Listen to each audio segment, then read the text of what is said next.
Diego Pavia and Eli Stowers giving ridiculous praise as the Commodores charge full steam ahead towards spring practice and the offseason's heating up.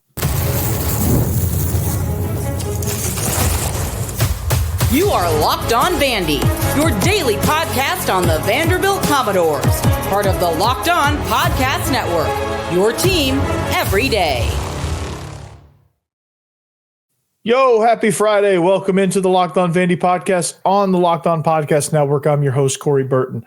Thanks for making Locked On Vandy your first listen each and every day. We're free and available wherever you get your podcasts and on YouTube as a part of the Locked On Podcast Network, your team every day. Today's episode is brought to you by FanDuel. Right now, new FanDuel customers get $150 in bonus bets if your first $5 bet wins. So today's episode, as we get you into the weekend, we're going to try to answer the question, will Vandy finally play well in the second half? We'll see against Ole Miss as they come to town. On the last episode, we discussed the offensive line. Well, since then, Vandy has now hired South Dakota's offensive line coach, Jeff Nettie, and they're now in the mix for Bryce Henderson, a top FCS tackle, and probably some more additions as well. These additions will help Diego Pavia and Eli Stowers be the top quarterback tight end duo in college football in 2025. So, Pro Football Focus, for whatever you want to say about Pro Football Focus. You can say a lot of things about Pro Football Focus, but one of the things you can't say is that they don't love Vandy players this year. They have rated, Max Chadwick has rated Eli Stowers and Diego Pavia as the nation's best quarterback tight end duo, which I agree with wholeheartedly. And Eli Stowers, and a lot of this is because Eli Stowers is by Max Chadwick is being rated as the top tight end coming into the season as well. So he's the top of his position group as well, and this is going to be really good for what Vandy has to do. All right, so Vandy needs a resurgence, right? Vandy needs a little bit of firepower for recruiting. They need some star power, and they're getting that. They have a star at center, which I talked about yesterday, Jordan White. He's an NFL guy.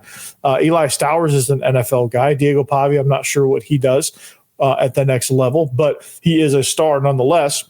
And so Vandy's kind of building their roster a little bit to where they have a little sustainability.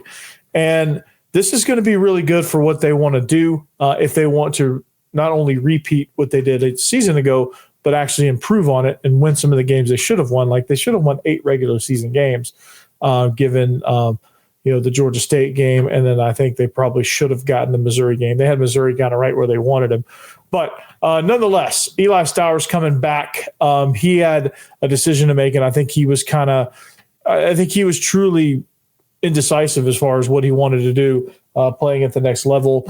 Was he ready for the NFL? Was he not? Like, did he need to come back? And then I think when Pavia won his court case and decided to come back, I think that's all she wrote on that decision. He's like, okay, well, I'm going to come back. I'm going to get an extra year. The NFL will be there. So, but Eli Stowers, man, he's been great since he moved to tight end. He was at New Mexico State, and he's an elite athlete. He just does a lot of great things, and he's been a great tight end because he's so athletic and he can do things that a lot of traditional tight ends can't do, like split out as a wide receiver, be a pitch man, be a factor in quick screens, and still be able to do things traditional tight ends do as well. So here's what PFF has this game athleticism score metric. He's in the 99th percentile in that. The movement ability makes him especially dangerous after the catch. He ranked 3rd among Power 4 tight ends with 13 forced missed tackles and 4th in yards after the catch last season. So he is, I think that's one of the things that, Diego Pavia and this coaching staff is really kind of chomping at the bit to kind of get going in the season, is because he's such a dynamic weapon. I mean, he does a lot of great things after the catch. He's able to create some space. One of his most impressive catches and one of Vandy's most impressive catches, probably because there wasn't a whole lot of spectacular catches. But one of the most impressive non-touchdown catches was Eli Stowers in the bowl game. He had some sort of like twisting one-handed back shoulder fade that he caught that I don't know. Everybody was just kind of like, everybody's jaws hit the floor. It was kind of like one of those wow moments. I think the best catch is probably the 4th and 1 play action bomb to Junior Sherrill against Alabama. That was probably the best catch of the season. But nonetheless, Eli Stowers puts athleticism right there at the forefront. So this is going to be an interesting, dynamic with this offense, because here's what I like about Eli Stowers. Here's what I like about Diego Pavia. That rapport is going to continue to build through spring, through training camp, through off season. Like, those two guys are going to be the unequivocal, unquestioned leaders going into these sessions. They're going to really get these young guys up to speed, because if Pavia wants to be a great quarterback, not just a great runner that happens to play the quarterback position, which at times he was last year, great leader, great intangibles, but as just a pure quarterback, left a lot on the table to be desired. And I guess this also kind of sort of the coach in me, not wanting to anoint him as the god of college football just yet, because I still think he has a ways to go as far as some things he needs to prove this season. With Diego Pavia, the thing he's going to have to prove is, okay, now everybody's got you. Everybody's got a beat on you. Everybody knows what you're going to do. And there's a lot of teams on this schedule that can do something about it. What are you going to do? The guiding question for Diego Pavia, and this will kind of define what he is. What are you going to do when everyone on the entire schedule knows what you're going to do? What are you going to do about it? How are you going to respond? That's going to be the guiding question for Diego Pavia. And I think this whole offseason with Eli Stowers coming back, I think that rapport, they're going to have some things in the passing game that they can hit with there between those two. But also, I think as I talked about the receivers, there's a lot of, I think if you look through the list of receivers, you're probably going to just go, who? Like, you're going to sound like an owl, right? But really and truly, there's a lot of talented guys on this roster. They just have to kind of get in there and prove it. And they have to get in there and make plays for Pavia.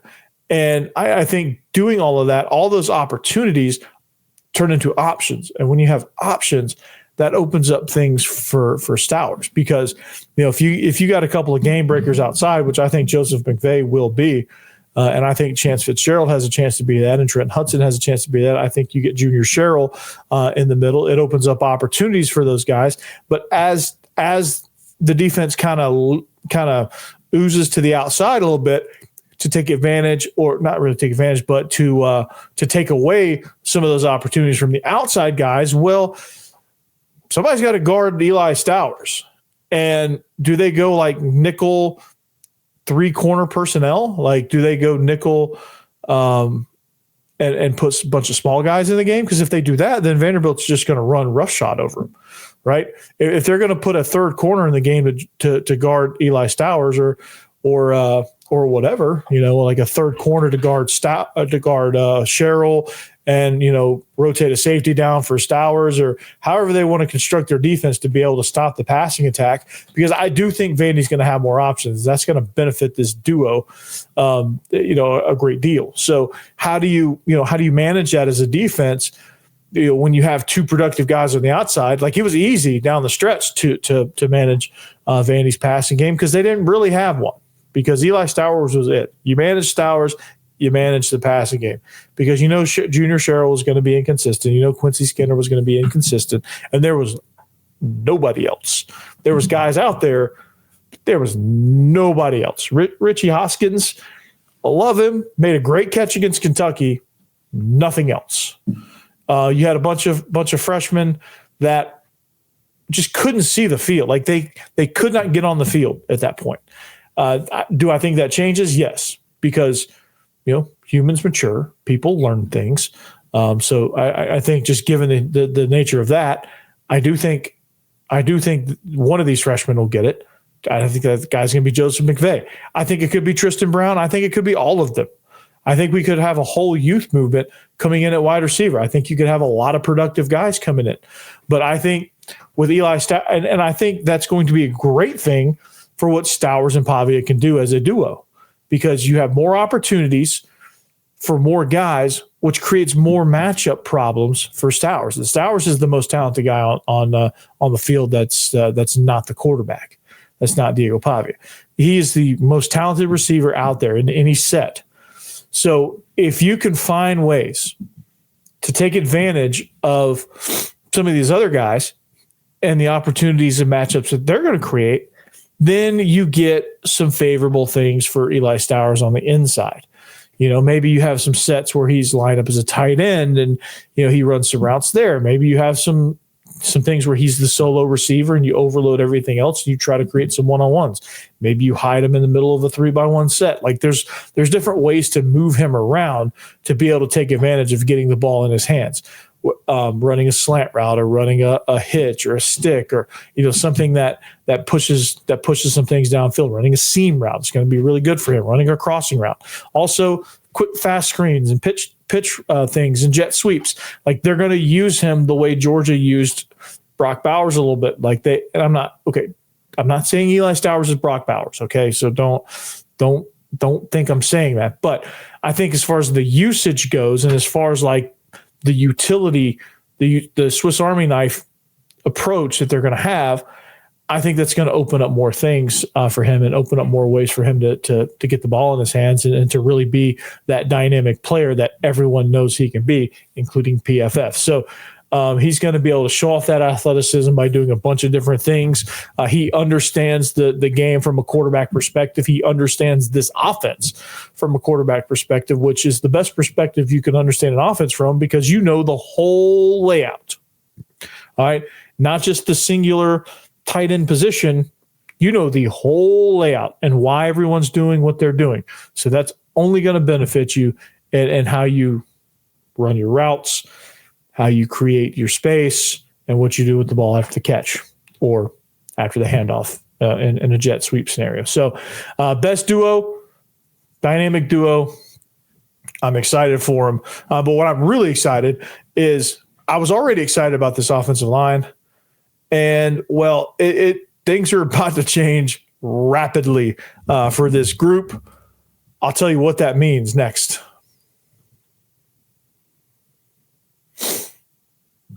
All right, but first, we got to talk about FanDuel.com. That's right, America's #1 sports book, right? Because the game tips off, the NBA action is just getting started, right? This is just the start of the, quote, real NBA season.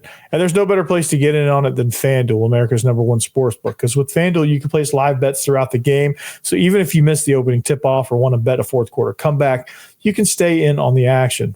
Really the best way to bet the NBA is wait till halftime and hit those live bets. So if you're looking for a bigger payout, you can even combine those live bets into a same-game parlay. So I love using the live betting feature, like I just said, because that's kind of how NBA games flow. It's a game of runs.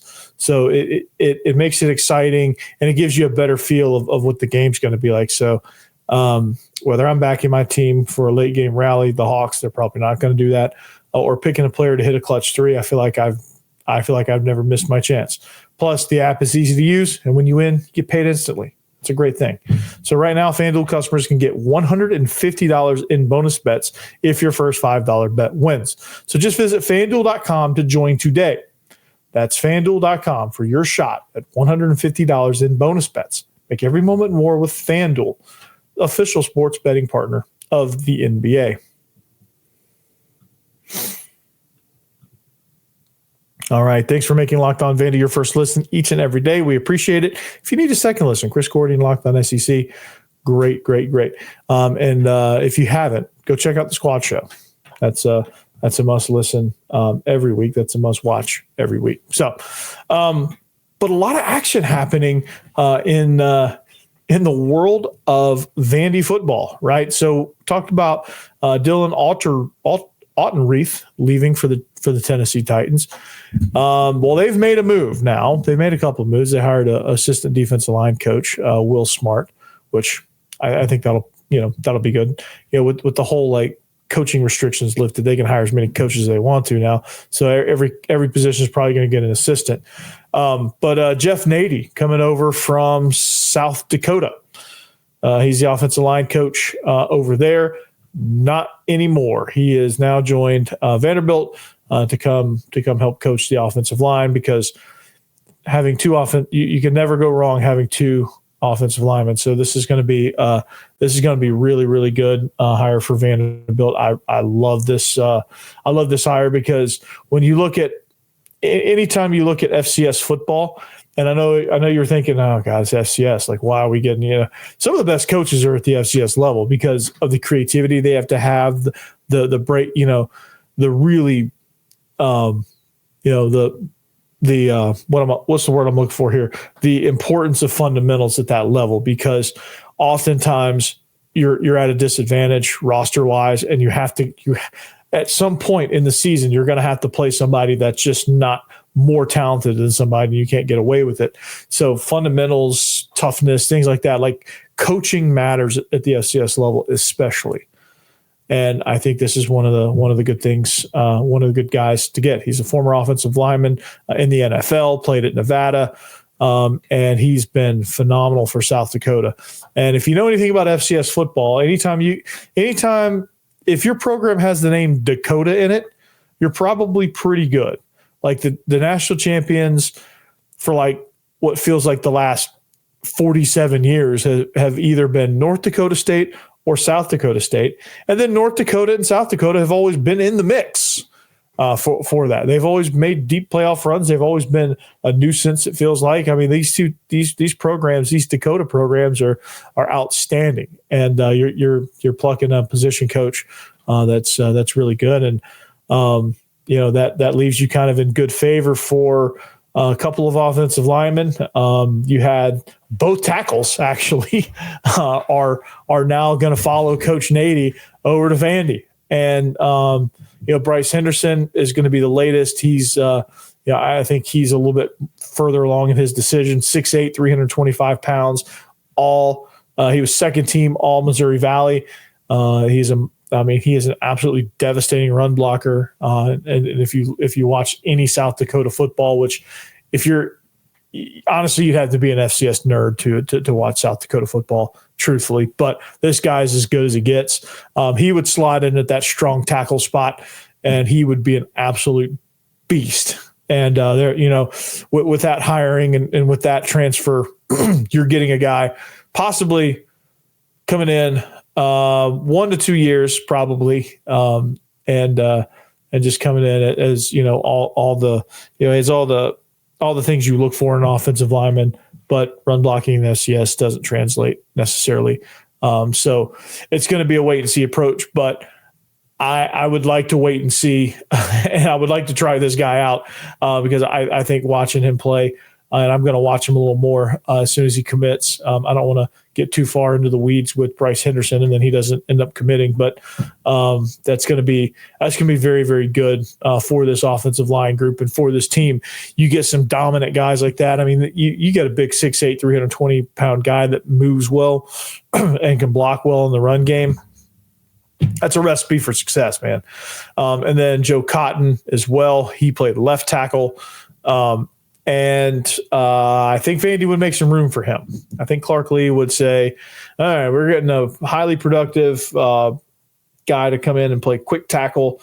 We're getting their best two offensive linemen from South Dakota. And again, the Dakota in the name is usually pretty promising. The Missouri Valley is like the SEC of FCS. So, to answer the question of bring in a couple portal guys, these would be the moves. All right. These would be the moves offensively. And I would be excited about that. Isaiah Glass would probably move into guard at that point. So Kivo Wesley and Mizell Sandoval probably on the outside looking in as far as starting lineups go. But they would have to make some things work roster wise if Cotton wanted to come in. So that'd be some discussions they'd have within the organization and with Joe Cotton. But when it comes to tackles, man, it's surprising in a way because like you think the first thought with Vandy is whatever needs to be done, they're going to drag their feet and they're not going to do it. And in this case, they are full steam ahead, like a like a locomotive, able to leap tall buildings in a single bound, type mentality. Like they are really, really being aggressive in their recruiting. They're aggressive in their coaching hires. Now I think they kind of see that, hey, what we did last year, we were a little bit more aggressive than usual, and it paid big dividends. So of course they're going to put the pedal to the floor and, hey, we get an opportunity to get 2 marquee guys in here. We're going to take advantage of that. We're going to get their coach, and they're going to follow their coach, and they're going to come in, and we're going to win. And we're just, and they're going to start to snowball this thing. And Vandy very well in the NIL era could be a viable team. And that's a different topic for a different day. But like this NIL stuff is a great equalizer because you have a city like Nashville that can support. You have a donor. You have people within the donor network that now have a way to directly support and not just give ambiguous money to ambiguous things within the athletic department. They can now actually, go towards paying players and really having more control as far as bringing in marquee guys. And this is an exciting time for Vandy football because they're on the rise.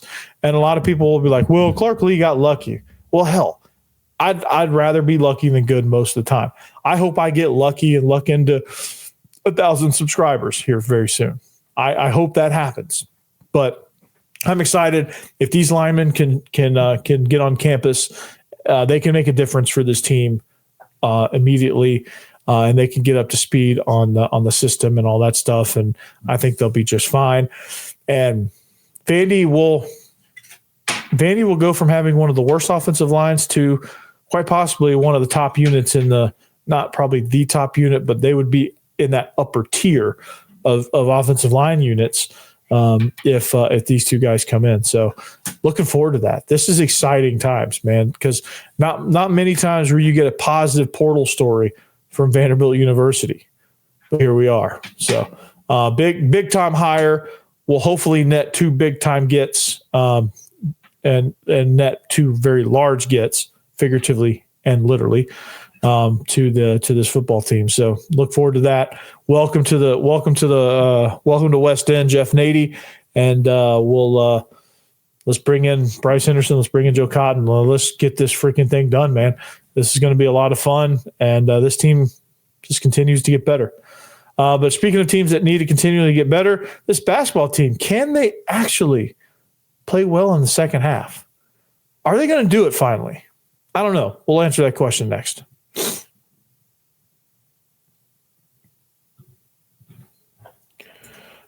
All right, welcome back. We're wrapping up the show here. We're getting you into the weekend. Georgia welcomes Ole Miss into Memorial Gym. That's going to be a lot of fun. So it's going to be some pretty high action, right? So, like I said, we're wrapping up the show. Vandy, Ole Miss, basketball. The guiding question. I don't think anything else matters here for this basketball matchup. I really don't think anything else matters because here's what you got. You got a team that just, for whatever reason, I'm not sure what – I just don't know what to make of this Vandy team because they are really good for a half, and then they fall apart.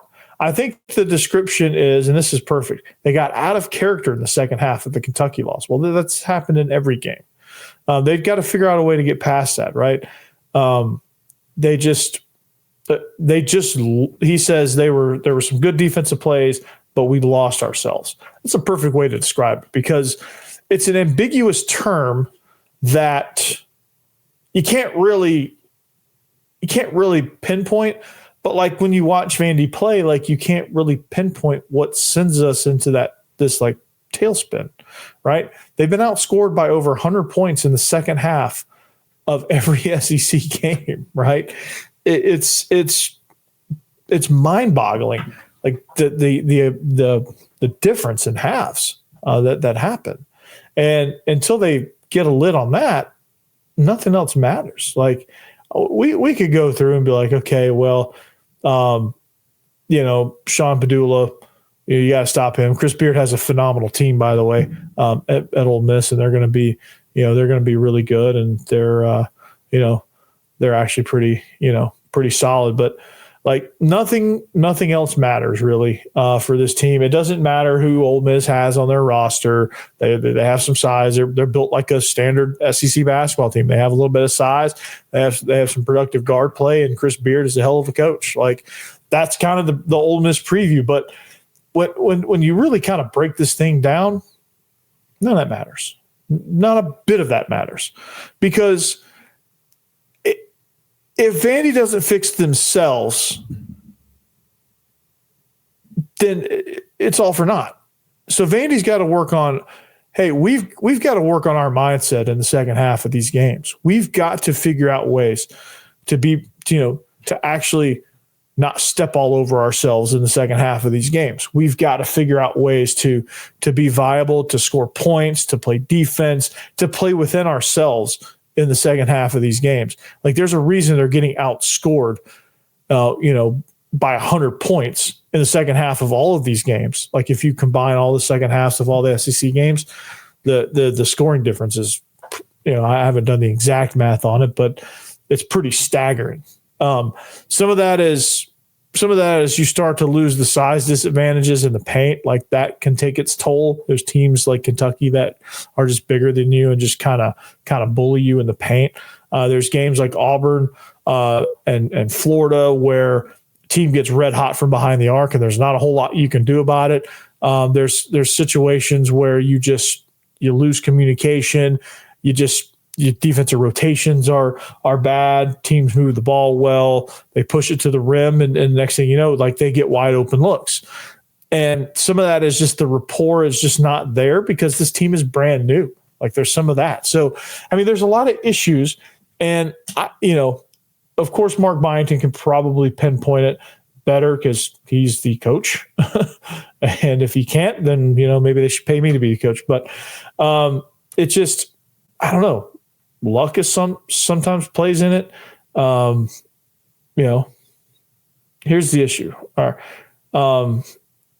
They're losing in the second half of games. Here's the exact number, actually. Who wrote this article? This is my boy Joey Dwyer. 330 to 229 in the second half. That's the score. 100 points. Vanderbilt. They some of that is shooting. They're taking bad shots. They're not hitting shots. They rush things. The fundamentals break down. You name it, it happens. They get out rebounded.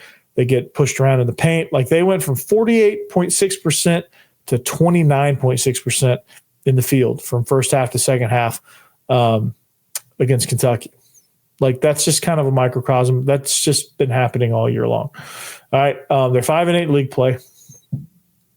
And it's the tournament bid is still kind of up for grabs. I think they still are in decent shape for that. But it's just, again, you just don't know what to make of these second half collapses like this. Like, why do you go catatonic in the second half? So, like I said, Chris Beard, phenomenal coach, does a tremendous job at Ole Miss. They probably need to be a little bit more consistent on their end. But luckily for Vandy, this is a home game, and a little bit of Memorial Magic can boost some of those second half woes. But again, even in the win against Tennessee, even in the win against Kentucky at home, like there was furious second half rallies that they had to ward off. Luckily that they had the home crowd to help them do it. But I mean, my gosh, like if they can figure that out, that they can probably, they're probably in the upper echelon of SEC teams. If they can figure out the second half enigma is basically what that is. It's an enigma. It's a quagmire. It's a whatever. It's weird how this keeps happening. I don't get it. Like I don't, and it's different problems each time.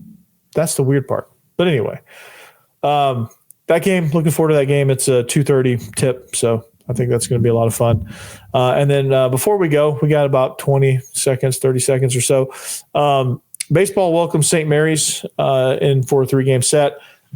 pretty sure they're still playing that. I think weather is permitting it. The roads are fine here in Nashville, so I do think they're going to go ahead and go with that series. I haven't heard that there was any sort of adjustments to that. So that's going to be good for these pitchers to kind of get in a groove. There's a lot of strategies around how long you pitch these guys, especially in cold weather. Like you don't want to like pop an elbow or, do something because it's like 30 degrees and you're trying to throw this guy 7 innings. So it'll be interesting to kind of see. Bullpen will probably get a lot of work. This lineup will try to get gelled. They'll try to find he'll try to find a more consistent lineup that he can go to game in and game out, and try to find his configuration of where his best offensive situation is between the power and the hitter and the other hitters, and just try to figure out who's gonna slot in to the spots in the lineup. So this series will help them try to figure that out, and maybe they get 3 more wins. This team is definitely much different in that category than last year. So, but anyway, have a good weekend. We'll see you back here next time. I may or may not be at the Ole Miss game, but if I'm there, look for me, and we'll go from there. Anchor down. Behave yourselves. Peace.